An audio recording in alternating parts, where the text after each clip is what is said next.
The educational landscape in DC continues to evolve, and today we're visiting the Children's Guild Charter School located in DC.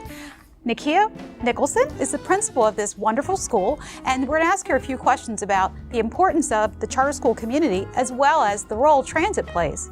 So Nakia, tell us about the Children's Guild Charter School. Absolutely, absolutely. Thank you for coming first off. The Children's Guild of DC, this is the first year that we open, and we're really excited because we have some phenomenal things happening. The Children's Guild really does focus on doing things differently. We try to do things that are very creative and out of the box, but in a very therapeutic and supportive manner. We are a school of approximately 500. We're growing. We are a very nurturing community. We're small in nature, but we're mighty in terms of our resources. So I noticed that you have a great deal of parent engagement, and I know it's a lot of hard work to get parents involved and here at the school. So tell us about some of the parent engagement activities. Parent engagement is what we always strive for. We know that if children are going to be successful, it takes a partnership with parents. So we really try to create as many experiences with our families to support our students as much as we can. Today, we had our honor roll assembly, and it's nothing better than to see parents come out, as well as family members, friends, community support members, to come out and celebrate our students' success.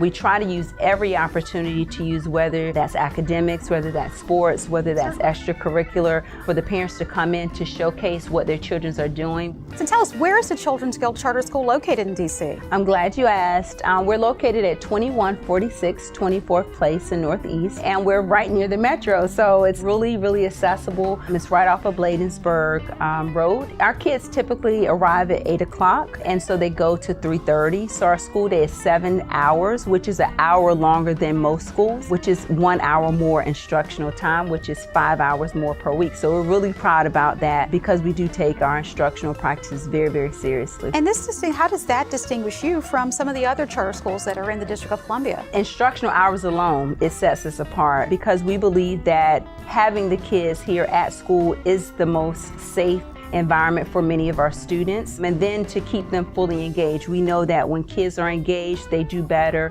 And the other thing is that we want them to become advocates of their community. So we try to use all of our times to build that momentum and keep them engaged here at the school. And we also offer extended hours for our aftercare transit program.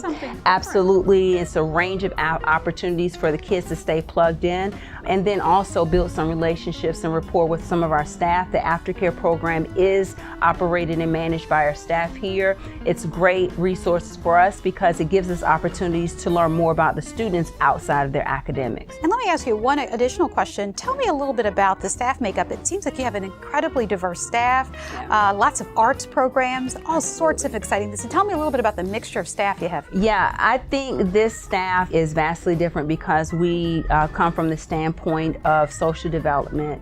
And so instead, you will not find traditionally social workers in schools. But we know that social development is really, really important, especially when you're dealing with the social, emotional, and mental health of students. So we lead from that perspective. And so what you'll find is a cadre of leaders that range from general education teachers, special educators, social workers. We also have occupational therapists here. And so what we try to do is build a community of wraparound supports for our students. Approach. Absolutely, because you're talking about the whole child. We know best practices show that you cannot separate the social development of a child from academics. You have to reach the child first, and that's what we really try to work hard with. In addition, what we have is we have behavior coaches here. We have a care team, and that care team really comprises of our behavior coaches, student support coordinators that really push into the classroom instead of waiting for kids to get kicked out. And that's what we try to build, is a community that's very unlike the traditional public schools that I've had an opportunity to lead. And so it's really about a very strategic and very well thought out process about how can we support the needs of our kids here in a way that's thought-provoking, in a way that really speaks to the heart of children and also speaks to the heart of our teachers and support staff. Our social work team is very dynamic.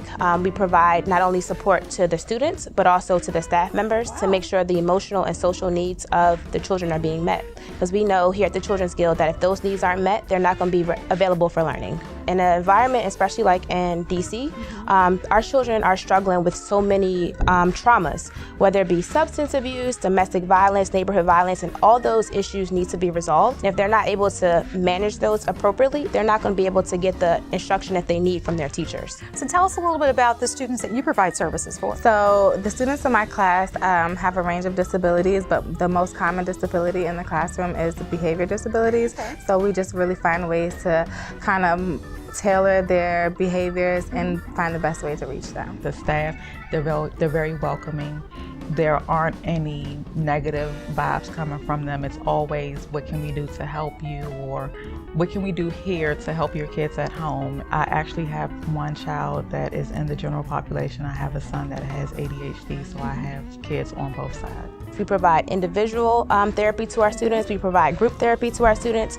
We have behavior coaches that actually go into the classroom setting to help manage those behaviors. We have behavior interventions and different academic interventions that we use throughout the day to really target their individual learning styles. What do you think is the difference between having that small classroom setting and a larger classroom setting? How important is that? Oh, it's really important. It really gives the children the individual attention and services that they need. You're able to really sit down with them and work through whatever issues, academic, behavioral issues that they have, versus getting kind of lost in the mix of a bigger classroom. We only have the children for a small period of time, so they're going to eventually go home and deal with these issues. So we know if we don't reach the parents, then those things aren't going to be resolved. If you had to offer words of wisdom or advice for parents that are out there, what would you tell them about your choice? I would say that this school is an excellent choice, especially being a parent that has a child that has special needs and a child that does not. A lot of parents cannot find schools that offer both of those things in one location.